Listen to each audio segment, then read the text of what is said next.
There's a magic word that gets tossed around like it can fix everything. Leadership. If leadership solves everything, then why are there so many leaders who are exhausted and lost?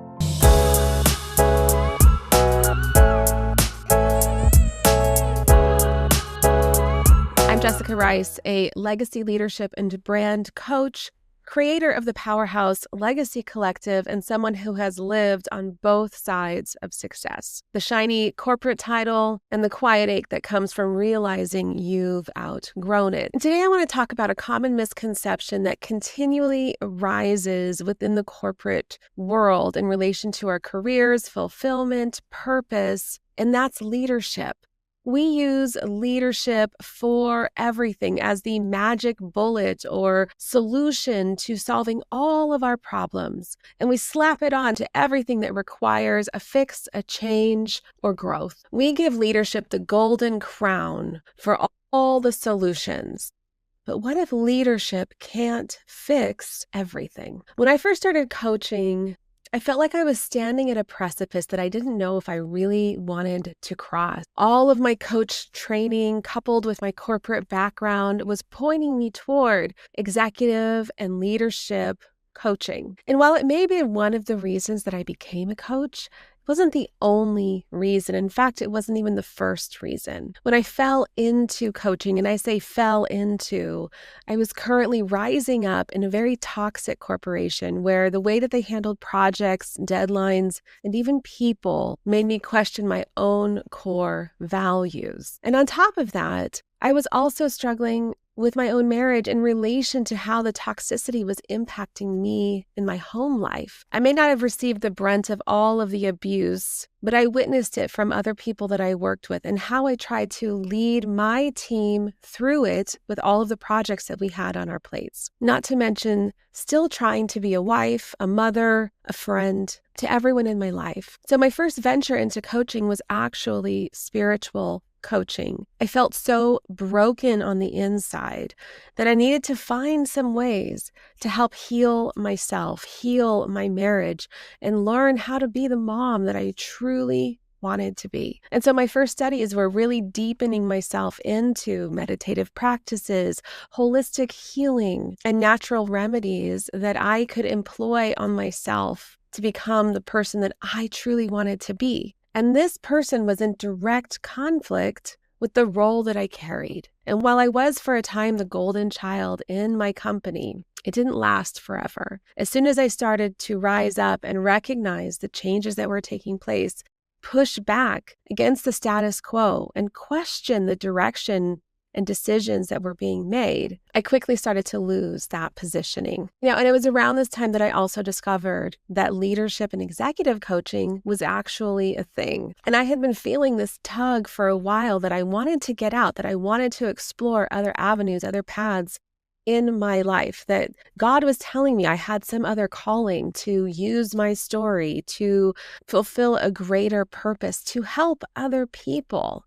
But I didn't know how. I had started a small essential oil business in relation to helping my holistic journey, but it still didn't seem to fit the bill. So when I discovered executive and leadership coaching, I thought, this is perfect. This is going to blend everything that I've been loving so much inside of my corporate role and give me the freedom to go live a life that I truly want. And I started to take those concepts and bring them into my team, into my organization, and into strategic decision-making that was helping to further the growth of the company. Mind you, my positioning only was as effective as my ability to influence. And in a company that's as toxic as we were, I stopped drinking the Kool-Aid every once in a while. And when I would suggest my new leadership insights, oftentimes I was met with resistance, even when I was leading leadership trainings for our IT organization. But the real thing that drove me was how I could really help other people with some of this newfound knowledge, holistic healing, mindset, leadership, and bring in my background in graphic design, UX, design thinking, to really help entrepreneurs to go out and pursue their passions and build their business. Well, that really had nothing to do with leadership. per se. And so I remember when I hired my first book coach, I explained my story, my background, my talents, the things that I was interested in pursuing. And after I went through a whole visualization of explaining what I wanted to create, I remember him telling me, you know what would be really great is if you wrote a book about leadership. He said, especially women's leadership. Women's leadership is huge right now. Women are rising up in leadership, and we could really leverage your experience to write about that. And I remember it not really sitting well with me even then, because I wasn't trying to become a leadership expert. I wanted to help people follow their greater passions and purpose. But I went along with it anyways because I wanted to be open-minded. And as a people pleaser, I've always struggled with this. And so we wrote the whole outline for the book. I was supposed to start writing it. And then I met with the designer for the book cover. And he said this to me. So your story is really just another hero's journey, pretty much like everybody who wants to write a book. And I remember my insides turning about.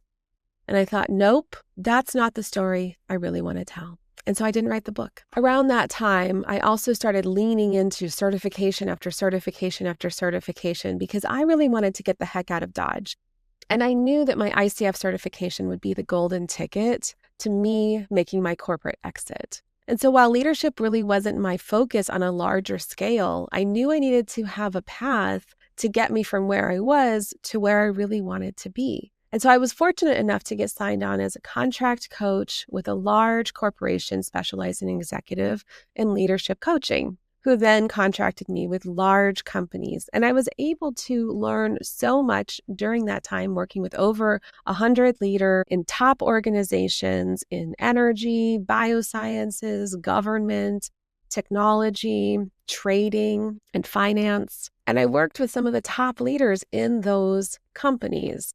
Uber, Airbnb, Lockheed Martin, Booz Allen, and so many more. Still, even the clients that came to me asking for help with their executive branding still weren't truly following their calling, their passion, their purpose. They felt as lost as I did in corporate. And they kept telling themselves the next rung, the next ladder, the next company, that was what was going to bring fulfillment. And so leadership coaching started to become brand therapy to help us reconcile the hole that was inside of us, inside of this large machine called corporate. And so, yes, while I was able to exit, I still wasn't living out my calling. And I wanted to find a way that I could really blend my initial dream, my background, and all of these things to help people, because the clients that I had that I had done this work with were the most fulfilling projects that I was able to be a part of. And these were entrepreneurs who were building fitness coaching empires, music distribution and artist recordings, pursuing their art and their passions in relation to other polymath type things just like me. But I kept getting pulled back into corporate leadership. And I had a really difficult time understanding how to even reconcile this for myself. I even became certified from some of the top coaches in the industry, world-renowned experts in team coaching, red teaming, and executive coaching, leaders from Google who had the most amazing insights and tools and resources to help large companies with strategic planning. But that's not what my purpose was. And I even started to help leaders who wanted to move into advisory or consulting, thinking that this was really a passion for them. But still, in most cases, as leaders, as corporate executives, we're struggling to understand how do we leave the machine, still live the life that we're accustomed to, and create that greater fulfillment. But leadership can't fix everything. Leadership cannot fix a broken heart. Leadership won't fulfill your greater purpose unless it's a part of building something that fulfills it. Leadership is not a magic bullet that will make your corporate role more fulfilling when you reach the next level, only to discover that it's just a fancier title with the same challenges. Leadership is not always the answer. And sometimes you have to lean into your convictions, your core values, and standing up for what you want in your life. Not following other leadership trends, not staying up on all of the corporate jargon, not figuring out how to elevate your presence so that you can establish your authority inside of the industry. At the end of the day, only you know what will fill that void.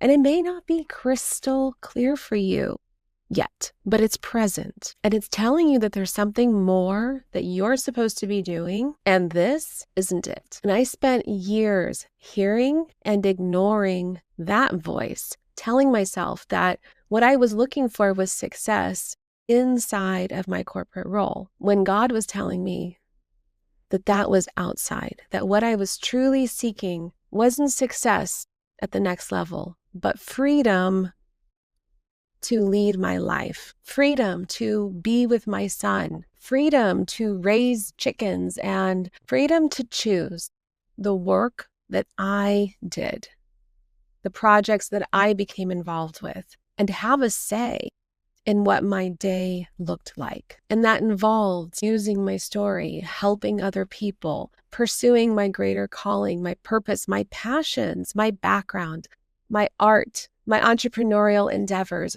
all of the experiences that I'd had in my life that I never got to use inside of my role. Or if I did, only tangentially. And I want you to ask yourself, is it greater leadership that you're looking for? Or is it permission to just say yes to yourself? When clients come to me and they ask for leadership coaching, but what they really want is an exit strategy, I know that we've just used leadership as a mask to find our greater calling.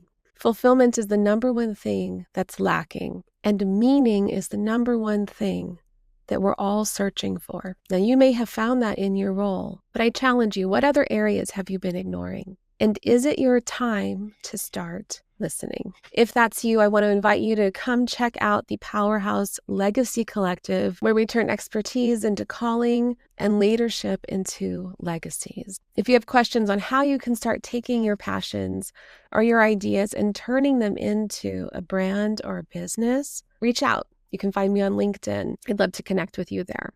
Thanks so much for joining today. And until then, ask yourself, what's the voice that you've been ignoring because the world told you to keep climbing? See you next week.